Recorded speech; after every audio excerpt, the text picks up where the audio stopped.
Hello everyone, and welcome back to Gaming Droid, and welcome back to our 2-episode process of making a decent computer.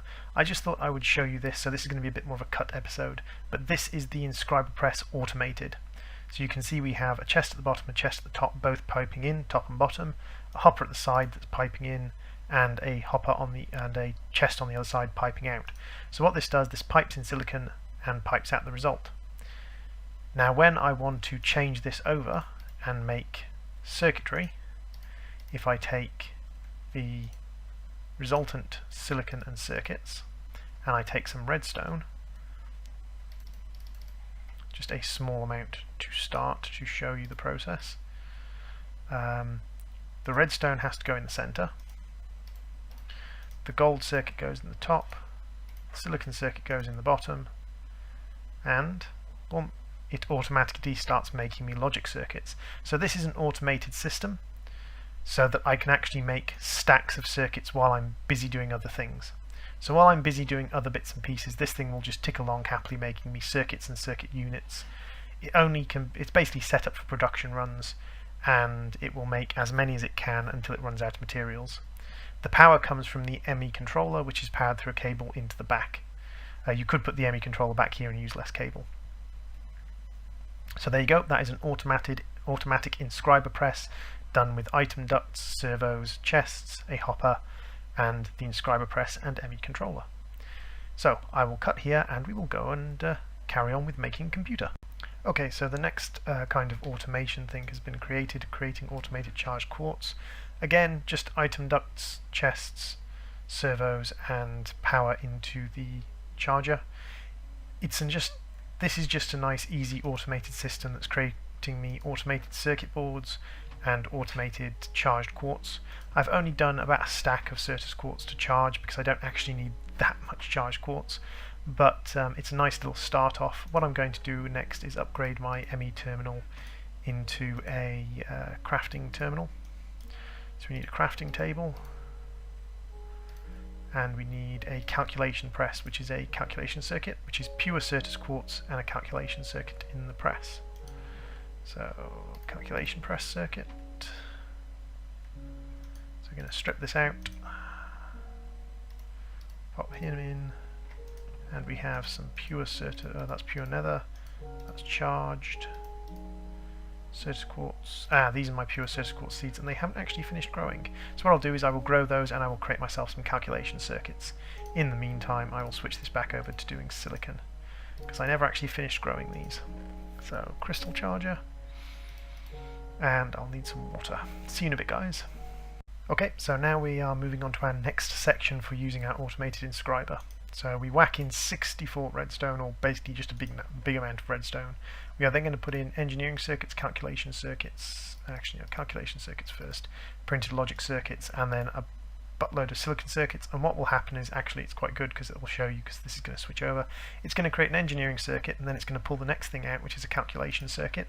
And it's immediately going to create a calculation circuit afterwards. So there's my calculation circuit, and pop, and the calculation circuit turns up in here. So now this is actually going to churn out calculation, engineering, and printed logic circuits by the boatload while I'm finishing crafting my crafting terminal.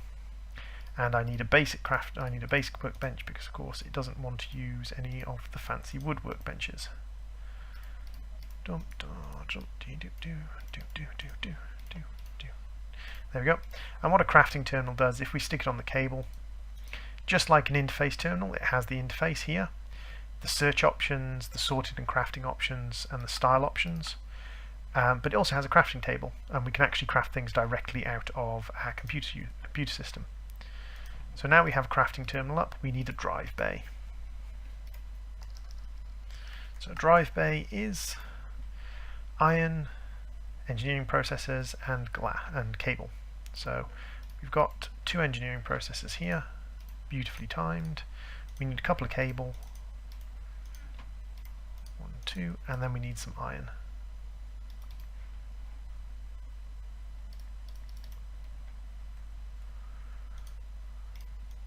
Boom. So there we go, we have our drive bay. So now what I can do is I can pop our drive bay down here temporarily, and I can just make an ME drive. So I want a 1K storage drive. So to make a 1K storage drive, I need quartz glass, iron, redstone, and a logic circuit. And this is any kind of quartz, charged quartz, normal quartz, redstone, and a logic processor. I grab a couple of logic processors, I go and get some quartz. I wonder what the recipe for quartz is, if there's any easy recipe for it. No, looks like the best way to get it is just to sieve. However, you can make 2 pure quartz crystals out of 1 quartz crystal. So what I need to do is I need to pop that down, and I need some quartz glass, which requires me to get quartz dust. Boom, boom, boom.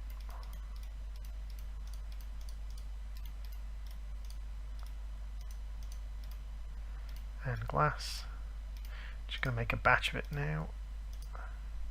So we need redstone around a logic circuit.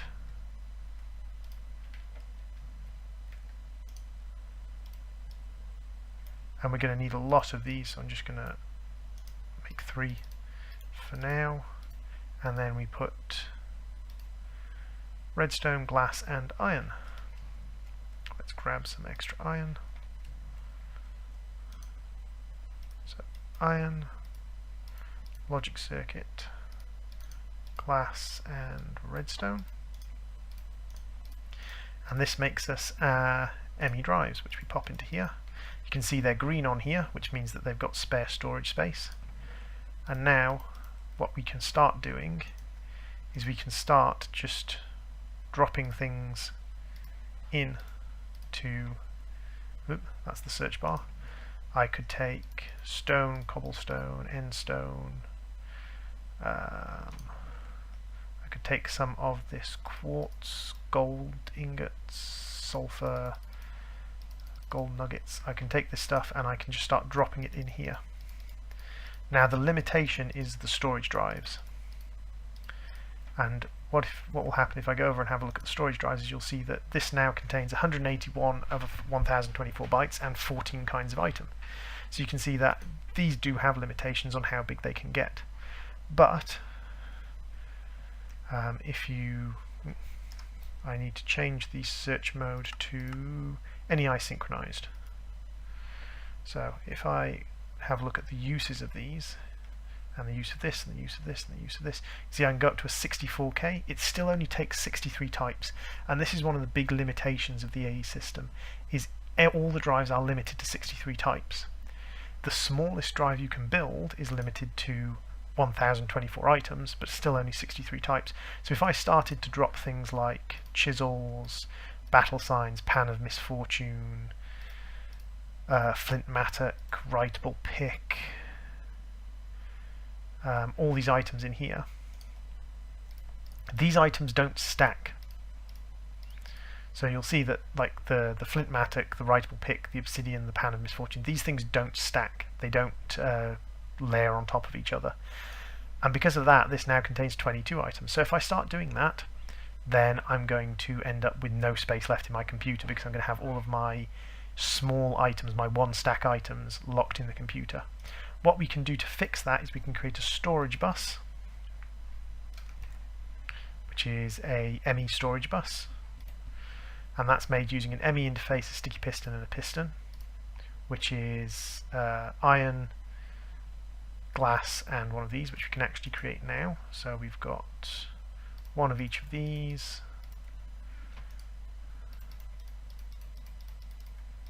one, 2, 3, 4, and 2 glass, an ME interface, and then to make a storage bus we need to attach it to a piston and a sticky piston, which again we can do quite easily.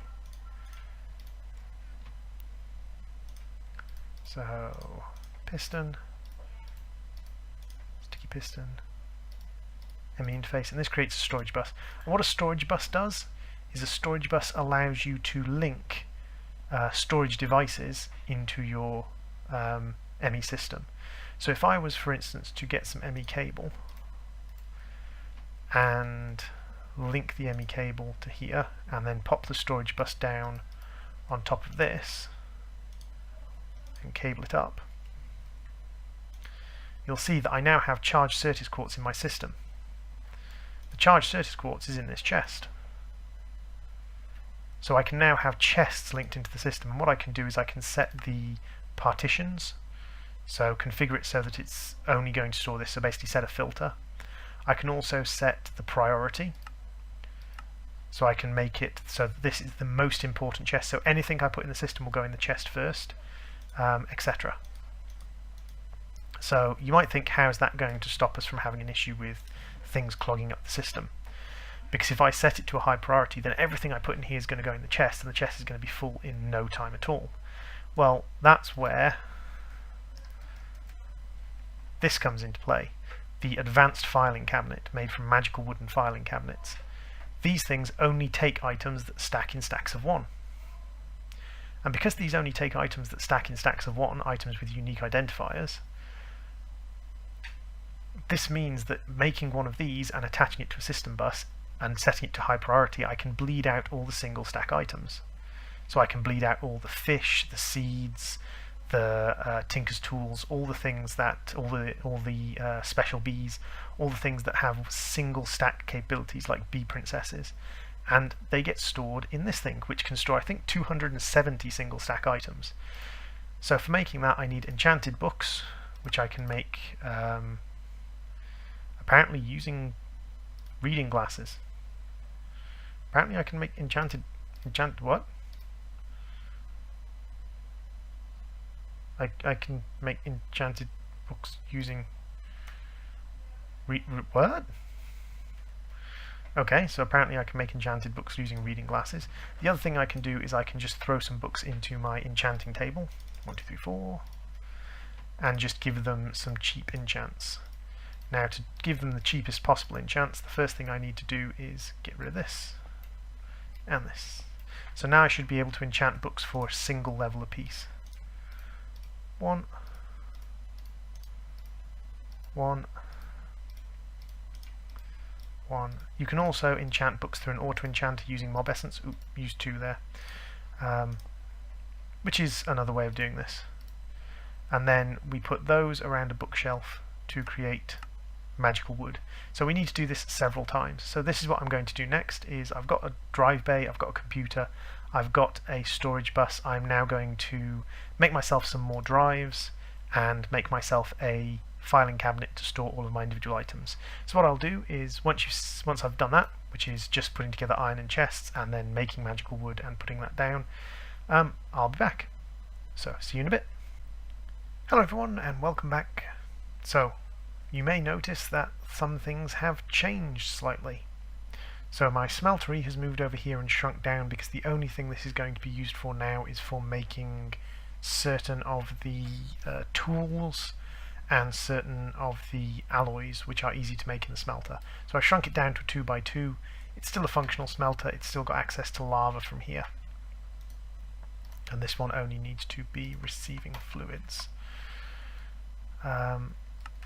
In the meantime, I've stripped out, you can see a lot of my storage has disappeared, and the reason why is you saw me make a 1K storage cell before. I've made lots of 1K storage cells because at the moment with what I've got I only need 1K storage cells. Now I would need like 4K storage cells and much bigger storage cells, and I'd need like several drive bays if I was to store all of my iron and things, but just as we have over here with the advanced filing cabinet, you can see it's got all of my enchanted weapons that I've gotten from creatures and fished up enchanted books. It's got all of my things that don't stack properly, and it's also got some things that also do stack but have their own individual identifiers, things like the hardened energy cells. The enchanted glows are much stronger in here. Things like tanks, things like tesseracts, things that have their own unique identifiers, and a whole array of tinker tools that I've been broken. Strangely enough, in this version of Tinkers, they stop being able to repair after a little while. So we've got all of our sort of things that only stack 1, including safari nets containing animals, into there. And that saves me a huge number of spaces, because each one of these, like if you look at this, there's probably 100 items in there, maybe? Maybe about 100 items in there. And each of these drives only stores 63 items, so that would have taken up a drive and a half, what's in there. And we use a storage bus set to a high priority so that things go into there if they can. I've also built a second storage bus set to an even higher priority and attached it to the drawer controller. And what that does is that not only gives me access to all the stuff that's in the drawers, but allows me to use the fact that drawers can turn things from one to another. So right now I have 0 emerald fragments, but I can just pull emerald fragments out of the drawer and it automatically converts them. Now if I throw the emerald fragments back in here, I'm back to 0 emerald fragments because it automatically converts them back. Let's do one like there's 24 iron blocks in there. Take out the iron blocks and I'll convert some of them into that and some of them into that. Throw them all back in and 24 iron blocks. So although it says I have 4,000 aluminium nuggets, you'll see that when I take the nuggets out, the amount of aluminium bars goes down because actually it's using this system highly effectively. So I've combined those storages together to make a very efficient storage system. Now this does perpetually suck power, this does perpetually use power, but I'm actually powering it using something that I've hidden away back in the Dragon. So back in the Dragon we have a lava generation system using pyrotheum, which generates a huge amount of lava, and then you can see that I've just expanded these hardened fluid ducts out along here and underneath this line, placed lava generators on top and expanded a line of hardened fluid ducts on top. You can see that these are essentially perpetually full even though they are powering my system. They're not, I mean this one isn't even having any draw come off it. Oh no, those two are having draw come off, this one is having no draw come off it. So it's only using 2 of my lava generators. And I have a barrel full of stone. Now what I can do later on is I can actually use my computer to transport stone into there if I want. But at the moment a golden upgraded barrel full of stone, which is 124 stacks of stone, is more than enough. I think it's 124 stacks of stone. I have a spare barrel over here. It's 256 stacks of stone. So that's what? Divide that by 4, which is 50 plus 12.5 plus. So there's roughly 60. Yeah, roughly 60. So that's 60 times 64 buckets of lava. So that's a huge amount of lava, and the lava generator is going to last for a long time on that, and I can just switch the barrels around. So in here I have all of my stuff at the moment. I've moved my food down here, although I'm going to move my kitchen down as well. I can take these...